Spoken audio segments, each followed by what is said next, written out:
IT రంగానికి మరింత మెరుగుపరిచిన విధానాన్ని రూపొందించేందుకు రాష్ట్ర ప్రభుత్వం సిద్ధంగా ఉంది. గ్రామీణ ప్రాంతాల అభివృద్ధి మరియు ప్రజల జీవన స్థితిగతులను మెరుగుపరచడానికి వీలుగా ఆర్టిఫిషియల్ ఇంటెలిజెన్స్ను ఉపయోగించుకుంటాం.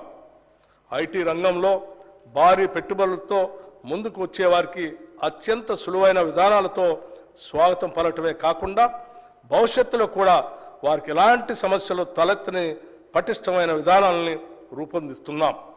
అత్యంత అధునాతనమైన మౌలిక సదుపాయాలు కల్పించడం ద్వారా ఐటీ రంగంలో నైపుణ్యం మరింత వృద్ధి చెందే విధంగా మా నూతన పాలసీ ఉంటుంది.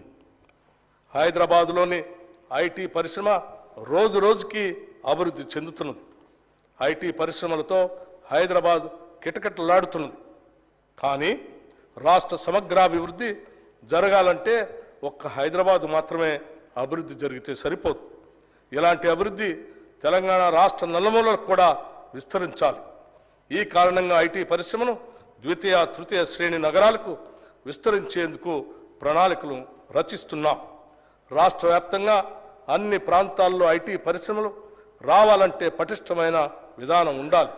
అందుకే అమెరికాలోని ఐటీ సర్వ్ అనే సంస్థతో సంప్రదింపులు జరుపుతున్నాం.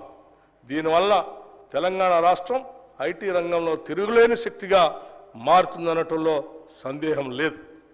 దేశంలోనే అత్యంత పటిష్టమైన ఫైబర్ నెట్వర్క్ కనెక్షన్ ఉండే రాష్ట్రంగా తెలంగాణని తీర్చిదిద్దుతాం.